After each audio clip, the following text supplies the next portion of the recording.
Hello and welcome to the channel. In today's video, we'll discuss the Proof-of-Work Consensus Protocol, how it works, and the merits and demerits of the protocol. So let's get started.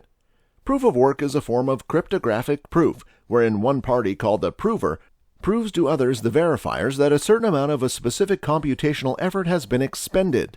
The concept was subsequently modified to a safeguard digital money by Hal Finney in 2004 through the idea of reusable proof-of-work, using the SHA-256 hashtag algorithm. Bitcoin adopted the application following its introduction in 2009, thus becoming the first widely adopted application of Finney's idea. Interestingly, Finney was also the first recipient of the first Bitcoin transaction. As a result, proof of work is now widely used in cryptocurrency mining for validating transactions and mining new tokens. Now, what does proof of work mean? The concept requires nodes on a network to provide evidence that they have expended computational power to achieve consensus in a decentralized procedure and also to prevent bad actors from overtaking the network. Due to proof of work, Bitcoin and other cryptocurrencies using the POW consensus protocol can carry out transactions peer-to-peer without the need for a third-party central authority. How does POW work? Let's use a conventional bank as an example of a transaction monitored by a central authority. Now, if you deposit a check of $1,000 in your savings account, how do you know that you're going to be credited the right amount?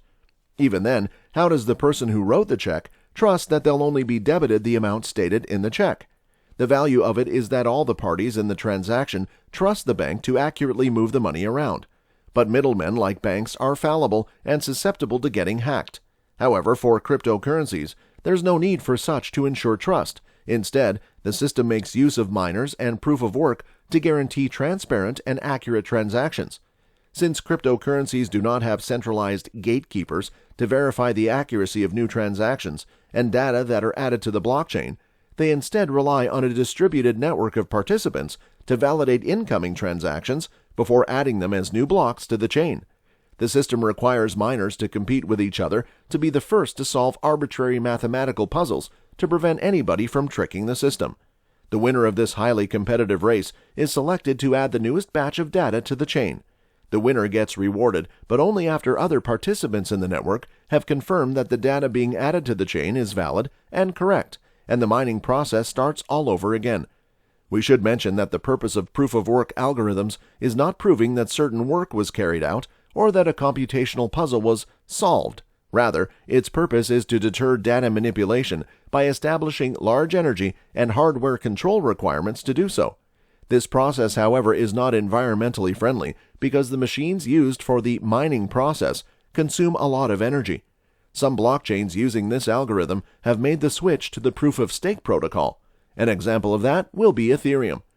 Where is it used for? To understand how the proof-of-work consensus protocol works, we'll use Bitcoin as the primary example for today's video. When Bitcoin transactions occur, they go through a security verification process and are grouped into a block to be mined.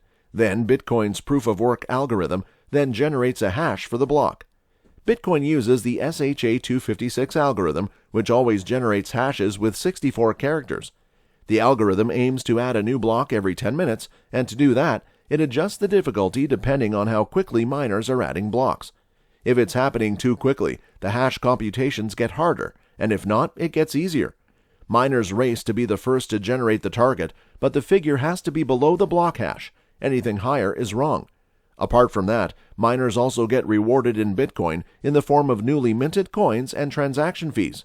As long as Bitcoin continues to use the proof-of-work protocol, miners will be continued to be rewarded in transaction fees even after the maximum supply of 21 million Bitcoin is reached. We'll now head on to the pros and cons of proof-of-work advantages of the proof-of-work protocol are: 1. High level of security. 2. Miners can earn rewards in the native cryptocurrency of the blockchain. 3. It provides a decentralized method of verifying transactions. Cons. 1. Proof-of-work systems have been criticized by environmentalists for their energy consumption. 2. The POW system is inefficient with slow transaction speed and expensive fees. 3. Mining often requires expensive equipment. Some examples of cryptocurrencies. Proof of work was the consensus mechanism of choice for early cryptocurrencies that needed a secure and decentralized way of handling transactions over the network. Although proof of stake has since emerged as a less energy-intensive alternative, POW is still used by many. Bitcoin, Litecoin, and Dogecoin are some notable cryptocurrencies still using the proof-of-work protocol mechanism. That's it for today's video. Remember that nothing said in this video is in any way financial advice. If you're looking to get into crypto, please seek the advice of a professional or do your research to be safe. What was your favorite part of this video? Share with us in the comments, and don't forget to like and subscribe to the channel for more content. See you soon!